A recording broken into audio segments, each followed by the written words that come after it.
Hello again.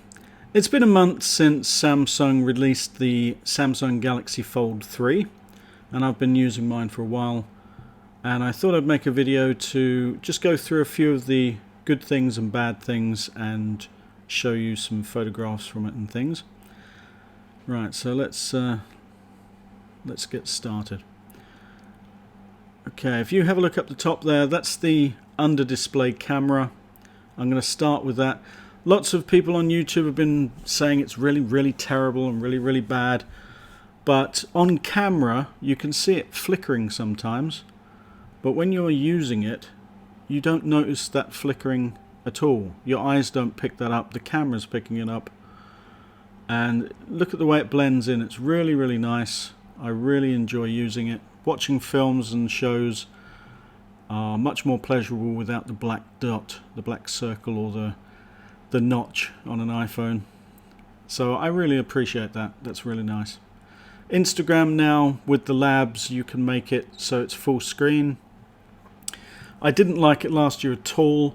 I'm sure on the Fold 1 it was full screen, but then the Fold 2 it had borders each side, which I really hated. Other apps, things like Apple Music, you can bring those over if you've got an Apple account, an iOS account.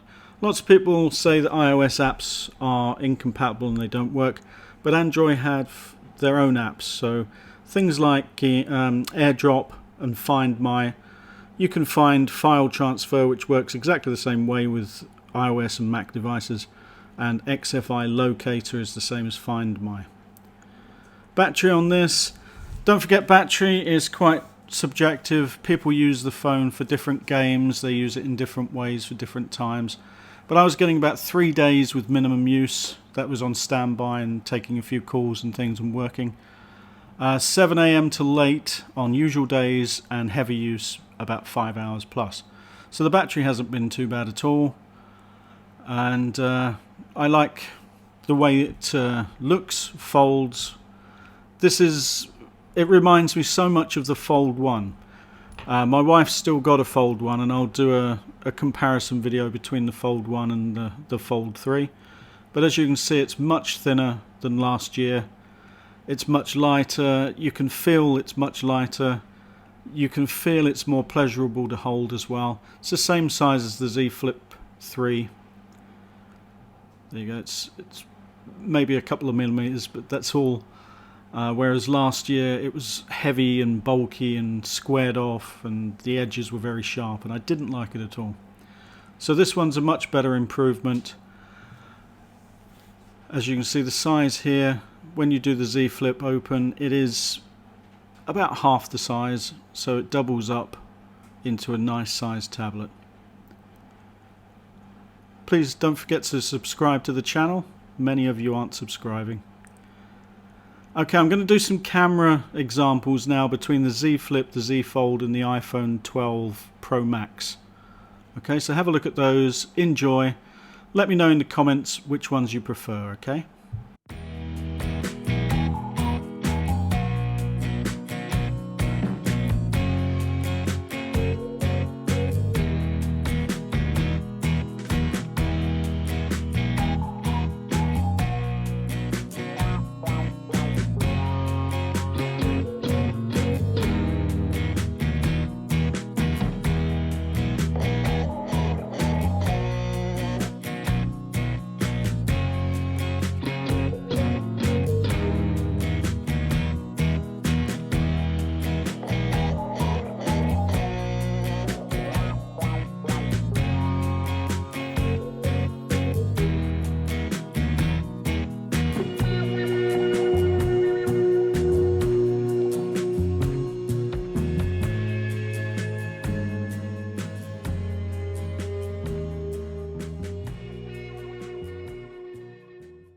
So the cameras are pretty much the same cameras as the Fold 2 last year.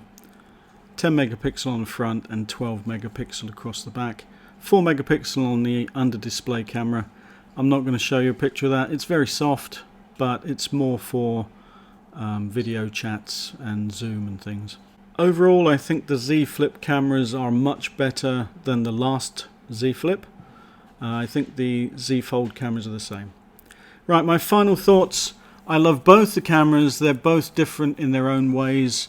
And the smaller Z Flip I like to put in my pocket and take out. The other one I use around the house. Right, thanks for watching. I'll see you in the next one.